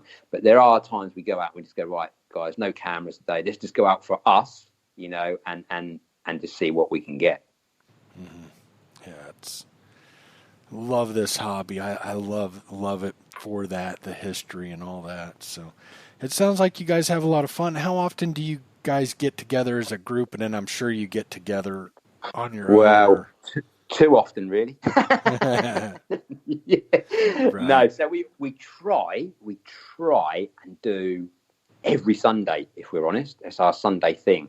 So we're all family, we're all family guys, we've all got family. So we've all got commitments, and sometimes we'll all go out for a day, and some people might join us for a couple of hours in the afternoon, or they might bring their little ones along in the morning, and do a couple of hours. So we try and hit every weekend. And then throughout the week, subject to, like the summer nights are now drawing in, we try and get a couple of evening, early evening hunts in, basically, just to see, if we can get out for a couple of hours, really. So as much as we can get in, we get in, to be honest. It is people are like, again, you're crazy, you're extreme, why is it? But I think once if you're that passionate about it, it becomes very addictive. Yes. It's as if when you're away from it, you're like, yeah, this is like, I need to get out again, and I think it's that. I have friends who come along who are not majorly into it, but you have events, we all have life events, I say, come out for a couple of hours, and they put set headphones on, and at the end of that couple of hours, they're a different person, because I think it's that your focus is taken away from all the hectic things you have going on in life, day to day, and then you get people, friends who are coming on, you know what, I now see why you do it. One, you're getting lots of fresh air, you're wandering around, and two, if you find something, it's really fascinating because you don't know, what you're going to find. So, but we, as a group, we try and get out as a group at least once a week as a complete group, and then through the week, if someone's got a half day or something, and we normally, it's very unusual, we go out individually, isn't it? We don't really solo hunt, to be honest. And I think when you're as a group, there's that vibe, that buzz, and we speak to a lot of people. Oh no, I couldn't do that. I have to detect by myself, because that's what they've done for many years. But I think it's just that.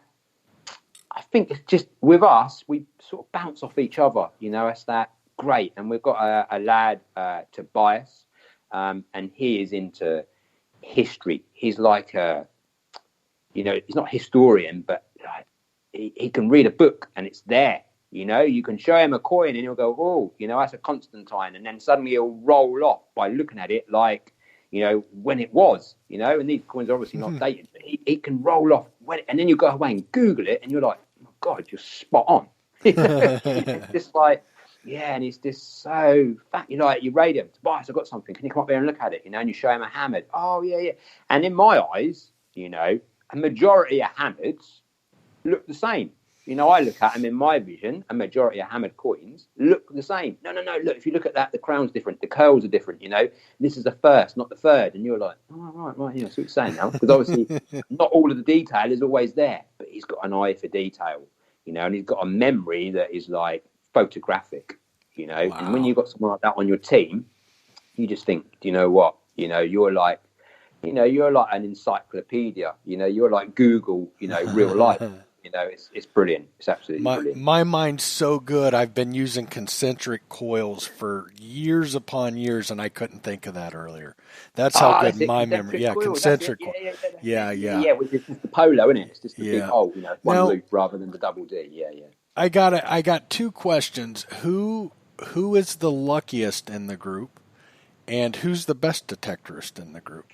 So, well, best isn't questionable, is it? Do you know what I mean? So, So we're all lucky. We're all lucky in different ways, really. One, lucky, you know, for us all to have the ability to be able to do it. Do you know what I mean? That's where the luck is, really. And when it comes into luck of finds, we, if you watch like the YouTube, we've got well, he's sitting beside me, Gord.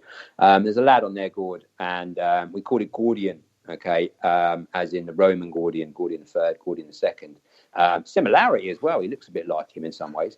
And so Gord has this habit, all right? You'll pull up at a site at a permission, yeah. We'll all bundle out of the Land Rover, and Gord will still be standing on the tarmac, yeah, and he'll ground balance. And as he ground balance, he'll pull out a coin. What is ground balance? Yeah, one of those. Every group has that guy, you know. Yeah, I mean, to me, that's an insult to me. You know, why would you ground balance there and not give someone the opportunity to actually detect that? You know, it's very frustrating. Very frustrating, to be honest. Have you guys ever thought about like leaving him accidentally or whacking accidentally? You know, zip tying him to a tree or something. Do you know what I mean? Accidentally whack him over the head with a shovel or something. Yeah. We've often thought like, you know, just tell him we've got a horde down here. Just get the mini digger in, you know, and just bury him up to his neck. You know, right. You know, and then feed him for a few days, and then he won't want to come out again. You know, that's my yeah. But no, all right, he's a good lad. But what he does, if you watch some of the videos, he's got a different technique, you know, because he finds the most coins. Okay, so Gord is not in a rush. Gord is in no rush at all. Yeah, and if you want to learn how to detect, yeah, follow Gord, follow his shadow. Okay, because he's got a technique where you think, man, you know, I'm halfway across the field and you're still where we started, you know, and then when you go back and talk to him, yeah, I've had this, I've had that, I've had this, I've had that. Oh, God, you know. So it's all about that technique where for some reason, we all do it sometimes. We get out there and you suddenly, why are you in a rush to get the other side of that field? I don't know. You know what I mean? What is the rush? And what is the rush to get into the next field? What is that about? You know what I mean? I really don't know, you know, it's psychological. But yeah, he's a really good detectorist. And then he has this habit, which is really annoying. So if you watch a couple of our videos, well, more than a couple. Yeah. So hey, let's throw the video, let's throw the YouTube channel out there. I don't think we've done that yet. Okay, so it's Xtreme, drop the E. It's Xtreme with an X. Xtreme. Xtreme. Yeah, without the E on it. On the beginning, yeah, metal detecting UK. All right, good deal. So you know, like I say, it's a very, very new channel. Not many subscribers at the moment. Plenty of views, you know, but you know, with YouTube, it's just finding that market, you know, that target, you know, that target viewers. Do you know what I mean? And some people like to be in front of the camera, and it's not about them, but do you know what I mean? It's about their personality. Where you've got to remember, when we first started doing our video footage, we were doing it to show friends and family. So they didn't want to see us jumping about and, you know, being the usual fools we are, because they see that every day of the week. They don't need to see that. They're more interested in what we're finding. So we've followed that through, really, and continued. We remain behind the camera most of the time. And all you're seeing is, you know, this is what the target was. This is the sound it gives us. Let's pull it out and see what we've got. And then you normally see us get down there, get the pinpointer out, and you see us recover it, you know, be it good, bad, whatever it is. So we're not very often in front of the camera. You know, the viewers don't really see us. They're just seeing what we're seeing as we dig, you know, and we question it. Is it why we don't have as many subs? Is it why, you know, I don't know.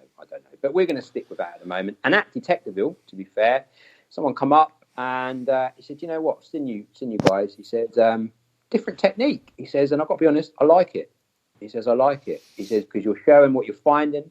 We're taking another shot of it and putting a nice, larger image up of it. He says, and where possible, you're asking for people to comment the history on it. And where we've got the history, we put the history against it as well with like a subtitle. So, that is the channel. But if you watch and you see Gord on there, on a number of occasions, we'll go along, and again, one in the Roman woods. Okay, so I'd gone along, there's a tree come down. I've gone around the root ball, had a couple of Roman coins out of the root ball. Neil has come along, and Mad Dog, that explains it all. So he's like, right, I'm just going to dig the whole thing out. So he started digging the remains of this root ball out, you know, with a micro shovel, you know. So he's in there for a good hour, you know, digging the root ball out. He then pulls, what does he pull out for? 3, 2, 3, 2 or 3, yeah? So I'm saying to people, look, when you think you've got your target, never leave the route, never leave the target, never leave that. Always investigate a little further. I've wandered off, and of course, I've come back and bit my backside because then Neil's gone in behind me and he's pulled another 3 out that I'd missed because I hadn't investigated further. I've assumed I've got my 2, and that's all there is. He's moved the soil about, not rolled it, but moved the root ball about. He's a big lad, like 6'2". And he's moved the root ball about, and then he's called over Tobias, who's Andy, a big hold lad. on real quick. It's 9:30, and we need to do a quick wake up check. Mr. Sadler, are you with us? I'm here. I'm listening. All right. I'm very busy in the background doing stuff, Mike. I'll be honest. Well, hey, you keep going then. You keep going. We don't want to hold you up. I just want to make sure you're still awake. That's all. I'm still there. Just want to make sure. Okay, good deal. I I didn't think he'd be asleep. If we're having a real technical show, he will. He'll just fall asleep. But I figured he was just listening. Only ever happened once. Yeah. I haven't bored him yet. That'll get there. When we hear the snoring tones, we know. No. When we get talking technical, he might drift off a little bit. He works a lot of hours and stuff, so it's understandable. Go ahead. Michael, I'm sorry. Michael, what I'm doing, right? I'll discuss it with you off air. But the big podcasts has got some special things coming, and I'm just getting them ready. Oh, very cool. Very cool. Very cool. Good deal. Okay, Andy, back at it. Let's let Mr. Dave Sadler get back to work. Yeah. So long story short, the other lads come along, big guys, move this root ball. Yeah, everyone's having a little poke around. I've got the pinpointer out, and I've actually pulled a coin out of the root ball of the upturned tree with a pinpointer. There's one wedged under the tree. You got to watch the video to get the whole feel of it, really. So then we've all done, everyone's done. Yeah, we're all done. We've got what we've got. We've laid them out. Yeah, and then what happens? Gordy comes along. How's it going, boys? Yeah, not too bad. Yeah. And then Gordy, he comes along at Gordy speed. And he's flicking through a few frequency shifts, and he's taken the coil off the stem, and he's down there on hands and knees. He's near enough. Well, I think he was actually near enough, sort of, detect them with his tongue. If I'm honest, it was that close. And and then out comes another 3. And he has this habit of when we're done, and we feel we're done, Ford will come along and shift the soil about, and he'll do some stuff around where were you, Yeah, and that's what he does. He comes along and have a little clear up, because with some of the Roman coins, they're bronze, which is fine. The majority. We've only had a few silver and no gold yet. That's on the bucket list. A nice gold Roman, but we've had silver, but most of them are the bronze. The bronze makeup, bronze type. So what happens is sometimes they get a bit crispy. So obviously, like we were saying earlier, you hear a tone and you think, oh, it's a bit crispy. Do I dig it? Don't I dig it? No. I've had these nice bits out. It's going to be nothing else, because a majority of the coins all sound the same. So you're waiting for that tone again on the dais, because you've got 99 tones as such. So you're waiting for that. Yeah, that was the same as that one. That was the same as that one. And then suddenly you get like a scratchy sound and you think, no, I'll leave that one for the minute. I'm still looking for this nice tone. Gord comes along and he's digging these scratchy tones. And then suddenly these scratchy tones are still Romans, but they're not in such good shape. And obviously, because they're not in such good shape, the minerals in the ground have altered the makeup of the metal fractionally. They've got a halo on them. So suddenly what was sounding a nice bronze coin is now sounding a bit crispy. But Gord will come along and he'll have a little tidy up behind us, and he'll pull out the crispy ones with mist. And it is quite fascinating, really. It is quite fascinating. And it's quite frustrating at the same time, because you think I could have gone home with a few more. But they're in Gord's bag now, so I ain't going to see them again. That is too funny. That is awesome. So he's the one that just creeps along like a snail, but just that's more my style. It kind of cracks me up when I go out with somebody and they're going, well, I've got a friend. He's my co-host. He's my co-host for the United States show, one of them, and he he will be back and forth to his vehicle, changing out coils, changing out detectors. Yeah. You know, he'll be 100 yards away from you. 5 minutes later, he's 30 yards behind you now. Yeah. He's all over, and I'm in No a, pattern. you know, I'm in a 10 by 10 foot area, just, you know, slowly and surely covering it all, and he just cracks me up. He's a very high strung, he kind of stresses me out. You know, he's one of them guys. He's moving so fast. He's changing out coils, detectors, and running back and forth, and he's all over the field. And it's like, oh my God, man, slow down. And the truth is, you know, any detector, as long as it's half decent, you know, if your technique's right and you've got that coil low and slow, it's what we call Gordy, low and slow, you know, you're going to find it. You're going to find it. But the funny one was twice now, we've gone on 2 organised digs, haven't we, where we've gone, what is this, a race? Yeah, because you're there. And I've videoed it. I was like, you know, I don't like to put videos out where I comment other people's technique. So it isn't directed at any one of those people. But you watch it and you think, you 50 people have just gone off like this is a race. You know, what's the race? You know, you probably just all walked over it. Mm-hmm. Yeah. And we've done 2 events. And one of them is, you know, a group on Facebook that organise large events. And, you know, we were invited down it. Yeah, we'll do it. You know, how many was there on there, that one in Essex? What, 50, 60 people on that field? Yeah, 50. Yeah, so 50, 60 people have gone over this field. And I'm thinking this field, well, there weren't enough room for 50, 60 people because there was lots of other fields, but this was a field they opened that day, wasn't it? Yeah, and I reckon, 20 acres? So there was a couple of people an acre. Way too many people in that smaller area, you know? Anyway, they'd gone over it, and by lunchtime, had a few bits, hadn't they? So we go, right, let's go back over that now. Let's do it slowly. Luckily, it had just been rolled and raked. It was fairly stable. You could see where people had been. And it was fairly flat and very easy to dig. So Gord's gone off. He's done his bit. Neil's gone off. To be fair, Neil had a touch of luck on that one. He pulled out a gold nugget. So something had obviously been melted down. It was something else, you know, had been melted down. 5 gram gold nugget he pulled out. So that was a nice day for Neil. And we've wandered back up this field, you know, target. I'm filming it. And I've gone, look, guys, you know, someone has actually walked over this. There was a footprint because you could see it in the soil. The soil conditions were perfect. It walked out. I said, look, I'm going to actually, I'm going to do this live, you know. I just want to see what it is. It's probably going to be nothing, you know, but it sounds really nice. So I've gone over it again, showed it on the video, flicked out, 2-3 inches down, Roman coin. So I've called the organiser over. I said, look, the Roman coin here, look. So I'll show you the footage. I'll play it back. I said, someone's actually, you know, they say you've got to walk over it to find it. You know, whoever this was stood on it. Do you know what I mean? You know, they don't even stood on it and missed it, you know, because they're in a rush. You could see by the footprints the stride they'd taken. Got a large stride, so they were obviously moving quite quick, you know. So put a little marker in. We don't always show them on the videos, but we've got a little, you know, what we call event markers, you know, what you'd have if you were doing a cycling event or something. So we put a little marker in, mark it off, you know, and then we'll work out around it in a circle formation, you know. And then what do we have out there? 5 or 6? Yeah, one little spot, you know, that 50 people had been over and 5 or 6 nice coins come out.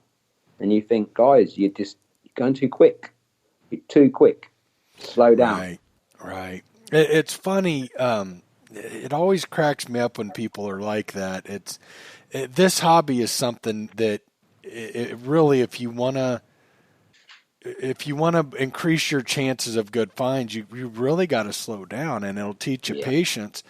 I was teaching a guy many years ago how to metal detect. He was new to the hobby, and we would go out in these fields together. And one day he was all over the place and like normal, but this particular day was really bad. And I mean, literally, you know, like I said, 100 years. This is another guy, Matt. There's no hope for him. That guy, he's just too high strung to slow down. He knows, he's been doing it long enough. He knows if he'd slow down, he doesn't have it in him.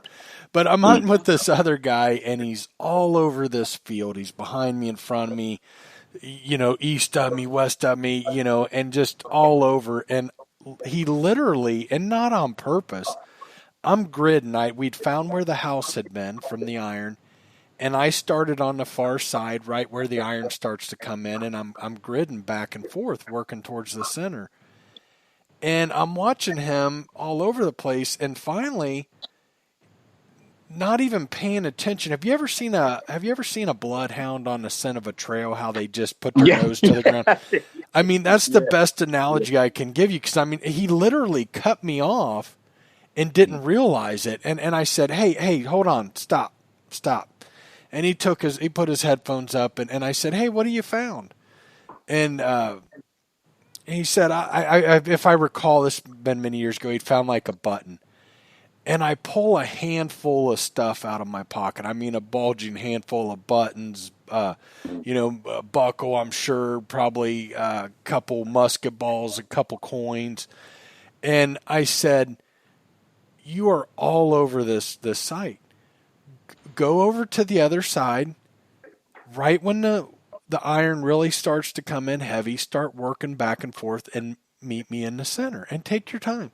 I said, look, there's nothing at this site that I won't give you if you want it. So don't be nervous like you got competition, just hunt.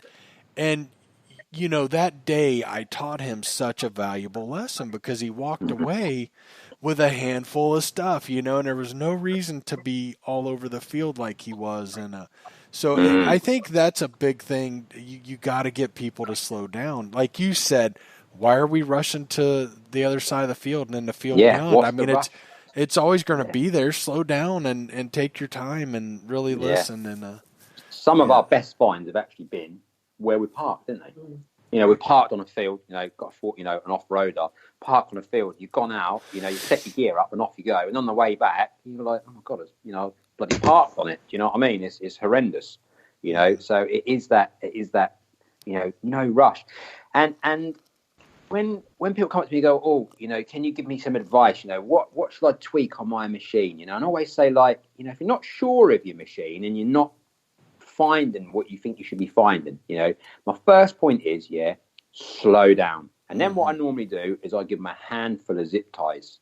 People who are new to the hobby, all right? Because I stand back and you watch people and you think, what are you actually detecting?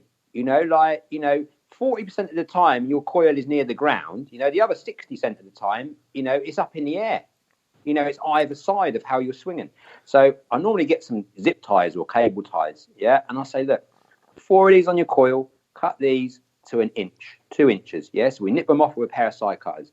So when I catch up with you later, or what I see, these zip ties, are all mashed up on the end where they've been going along the ground, and at any one time, keep these zip ties on the ground. So your coil is always 2 inches from the ground. Because while you're wandering along like Harry Potter and pulling it about like a magic wand, you're wasting your time. You've lost 60% of your ground coverage. Right. Why? Why? So simplify it. Put some zip ties on your coil as a marker. Doesn't damage your coil in any way, shape or form. And it gives you form and technique. So you go, now I get it. Now I get it. I need to keep these zip ties as if you're hoovering. You need to keep these zip ties on the ground at all times. Not your coil, with your plate of your coil, or your coil cover, but these zip ties. And you want to be hearing it, then you've got it. You've got it. Yeah, exactly. And it's a simple technique. And I always say, with your tones, if you don't quite get your tones and you think, I don't know, dig it. That's the best discrimination tool there is. You shovel, just dig it. Dig it. If it doesn't sound massive, if you're not scanning it 2 ways and, all right, it could be a nice, Viking sword or something. Do you know what I mean? We get that, but there's not a lot of that out there. So as long as it isn't a foot long, and you think, crikey, what is this? But it sounds small, even if the tones don't sound where you think they should sound, dig it. And hammers are the classic over here. Hammers. You can get a silver hammered, and it can sit one way and it sounds nice. Get it out of the ground, it sounds lovely. Sit it slightly on an angle, or if it's gone dark, if the silver has gone dark, suddenly it sounds like you've got a touch of iron on it, even though you haven't, because that's how the machine is reading it. And I'm just like, you know what, just dig it. If it sounds small, dig it, because if it's small, and it's not going to be that deep. We know no machine is going to pick up something tiny that's 2 foot down. So you're not going to be digging for long. Just dig it. You've got nothing to lose. And then you'll find your tones. Then you'll get used to your target ID numbers. And that's getting that across to people, really, because you do see some people and you think, it ain't surprising you've not really recovered much. You know, your coil spent more time in the air than it has on the ground. And you're assuming that everything is going to sound like it does when matey over the way's just had one and you wave it in front of your coil. Well, it don't always sound like that when it's in the ground, unfortunately. You know, it can have a difference. Yeah, absolutely. I think it's a huge mistake many people make, and I don't understand that, because there's no worse feeling than to go home, you know, you take a shower, whatever, sit around, watch a little TV, and then you go to sleep, you go to lay down and to go to bed, and then you're like, boy, I wonder what was in that one hole, that one, Yeah, the one I left. Wonder what that signal was. Why did I leave that? Yeah, you know, and too many people do. I'll watch these YouTube videos and they're swinging over it, turning 90, you know, turning another angle, and they're swinging and swinging. Just dig it. Just dig it. Man, you don't know until you dig it. Just dig it. No. You know, like the best discrimination and way of identifying it is dig it out. Get it out of the ground. Yeah, that drives me crazy. And that'll bring your fines rate up. All right, you might go home with, you know, your junk bag might have more junk in it, but your fines rate is up. And we've had stuff before where you got something beside something, and the amount of times people leave it and you think, why did you leave that? Mm-hmm. You know, it still sounds small. Fling it out, and there'll be, you know, sometimes there's something beside it. Something, you know, you've got to remember that, you know, if you got, you know, some sort of coin, sometimes something else may have been dropped with it. Mm-hmm. You know, and what's been dropped with it, if it's metallic, you know, was it in something when it was dropped? Was it part of something? You know, if it was jewelry, is it one metal or two? We had one recently where Sean had dug up a lovely, lovely, lovely brooch. And he's like, you know, I was like, questionable if I was going to dig it or not. And he's like, I actually nearly left it. I said, Sean, you know the policy. If you're unsure, dig it. Right. And then when he got it out, we realised, you know, it was 3 metals had been heated at different temperatures and wound to make this brooch. Well, obviously, 3 metals got different tones, haven't you? So it's going to sound, right. It's going to sound do I, don't I? Well, if you've got a do I, don't I, you do, because you're never going to know what it was if you don't. Do you know what I mean? So you got to dig it, definitely. Yeah, absolutely. I agree. Now, before we wrap it up here, tell us about, you guys have a contest going right now, correct? Yes, we do. So on YouTube, we've got a Detectival video, which is the latest video up there. And on that video, we're supported by Gary Blackwell, Gary Cook, XP, and we're also heavily supported by Nigel and team at Redston. So they've kindly donated us some nice items. So what we've done is we've said to them guys that we'll put this in the Detectival video. You know, we'll bring this in. So the video we've got out there isn't about detecting in any way, shape, or form, as in we're in the field, because the only bit we're in on the field is the token hunt. You know, we've gone there to socialise, meet, greet, see everyone, see the trade stands and what's happening really in the detecting world. So we've gone out. We've done a little bit about everything, you know, and again, really, because this all started from showing friends and family. So, yeah, we've gone to a massive festival about metal detecting, you know. Oh, right, okay, yeah, sounds good. Do you know what I mean? But it was brilliant. So, yeah, there's a bit there for everyone. You know, this is what was there. You know, there's not a lot of talking in it. Most of it was a bit of background music. It was a bit about when we got there, we checked in, we set up camp. And anyway, throughout this whole video, we have put in the Redston R, the logo from Redston, okay? And it is between the 1 minute and the 20-minute period. So anything before 1 minute, which is the intro, is basically instructions telling you what to look for, okay? After the 1 minute, from the 1 minute up to the 20 minutes, yeah, this is where you're looking for the Redston logo to appear, yeah, in the video. And it appears, you know, a number of times, yeah? After the 20 minutes, it goes into the end and part of the video and gives you a few more bits of information and what you can win and everything else, and tells you to drop a comment, okay? So people are commenting, and in the drop down of the video, there's a drop down menu on YouTube where the little arrow is. Yeah, you can drop down, and it gives you all the instructions. We appreciate some people are watching this on TVs, via an Apple box or whatever, so not everyone sees the instructions. So we try to keep it as simple as we can with the video, and then on YouTube, you comment how many times you've seen the Redston logo pop up. That's all you got to do. So you've got to subscribe. We recommend you hit the notification bell. Yeah, so when the next video comes out with the winner on it, yeah, and there's comments dropped, you're going to get a notification rather than you think, oh, I didn't hear nothing from that, and months go by. And so that will give you that notification. Yeah, so subscribe, hit the notification, yeah, and drop a comment, okay? Drop a comment, yeah, it's a great video, guys. What a load of rubbish, guys. Don't like the music, love the music, whatever it is. Yeah, but most importantly, yeah, drop a number in that comment, okay? And that number will then go into the random generator. I think we're running it through to the end of October, I think, because we haven't got many subscribers at present, so it just gives people a bit more time and get the word about.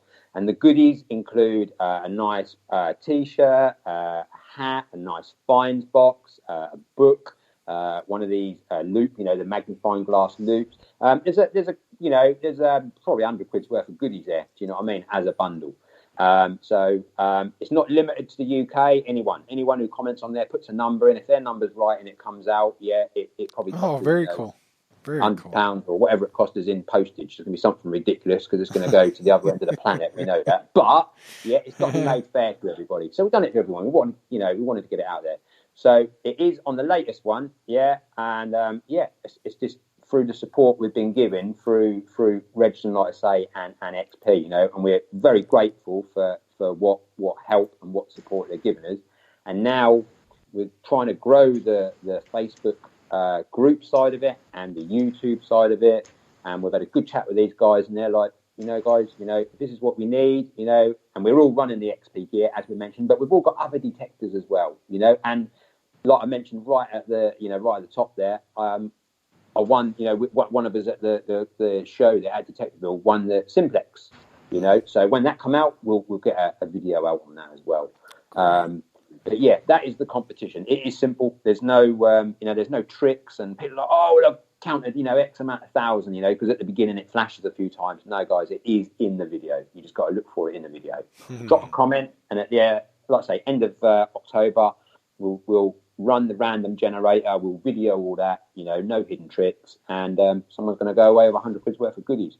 But with the support we're getting now, we're going to get subs up. We're going to get the viewers up, hopefully. Try and grow it a bit more. We want some input, some comments, be it positive or negative. We need to know what people are looking for, and what make it a little bit different to other channels. And we're going to try and run, some more giveaways as well. So awesome, Andy. It has been a pleasure to have you on. It's been absolutely wonderful. Is everyone still awake at the end of it? That's the thing. Oh, there's Dave. Yeah, Dave's awake. So I've just been listening, honestly. Still there, Dave. Yeah, Dave's still there. Just finishing off that Polish vodka. That's what it is. No, you can get the. Do you know the contingent of the polls at Detectival this year was way down on last year. There was only one or two that I actually knew well. So really? It was nice to see them nonetheless. Mike, we've not mentioned the big metal detecting podcast, which is Mike's been pushing myself and Luke to do another podcast for a while to run alongside All Metal Mode UK. So we launched a couple of weeks ago, and we ran entirely through the Rodney Cook Memorial Rally and also through Detectival. And we've actually got some of the... Mike, I actually got Luke on a podcast several times. Yeah, that's a miracle. Miracle. Yeah, where is Luke anyway? Where is Luke? Luke's work is stupid busy, so Luke will probably have gone to bed. Okay. Works. He reassured me he'd hold my hand throughout this experience. Yes, but... And he's not here. It wasn't really an experience, was it? It was easy as we said it would be, no scripting, just as it is, just talking crap. Yeah, talking crap. Yeah, that's it. Yeah. So, and also Mike as well. I'll need to get your address off you for the weekend. So we published, as you know, the issue 3 of the All Metal. The Archaeology and Metal Detective magazine edition for the Rodney Cook Memorial Rally. issue 4 for Detectable, and we also were asked to produce the Mine Lab special for Detectable as well. So we had 3 paper magazines over the past 2 weeks, which kudos to the boy Higgins. He has pulled a blinder. They are 100 times better than our originals. He's got it bang on now. Fantastic. Hey, Dave, and Luke is supposed to have a couple things for me, and one better be a flat capper. I need you to like put him in a headlock and body slam him. You would have very much enjoyed my brutality of Scotty B for the past 2 weeks. Poor Scotty. Okay, good deal. What's the video I've sent you? The short video? Yeah, I haven't seen it yet since we were doing the podcast. As soon as I get off of here and check on the kids. Please make sure you watch it straight away. It's one that won't be making the rounds on social media. Oh, I can't wait. Yeah, I'm really excited. Okay. This is Scotty went to bed at 5:30, and this was at 8:30. All right. Long day, short nights. What we said. I was like, Luke, what? Get your video camera out and follow me. Why? Just do it. And he did. Oh, this is great. This is the remains of what happened. Oh, I can't wait to watch it. Yeah, give me about 15 minutes after the show, and I'll be messaging you, I'm sure. Oh, I'll be asleep by then. I'll wait till tomorrow then. Okay. All right, guys. Let's wrap it up. And Andy, it was wonderful having you on. It was great. Nice to speak to you, Andy. Thank you. It's been a pleasure, and emotional, and a pleasure. Good deal. Good night, everybody. Hope you enjoyed the podcast.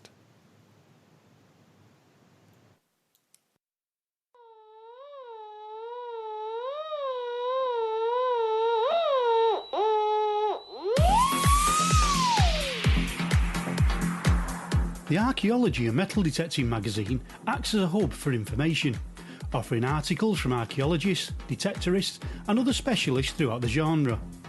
Featuring many links, event info and news articles associated to archaeology and metal detecting. We also offer professional review services and promotion for books, resources, videos, documentaries, gadgets, equipment and much, much more. The magazine is run by the archaeological and metal detecting community for the archaeological and metal detecting community. So come visit us at archmdmag.com, that's archmdmag.com, and check out information from our media section with all the latest content, news from the Archaeology channel, podcasts and the YouTube channels that feature the now legendary Digger Dawn, the Man with the Hat and Archeo Duck, just to name a few. If you would like to offer an article, link or inquire about other services, then pay us a visit at archmdmag.com and drop us a line.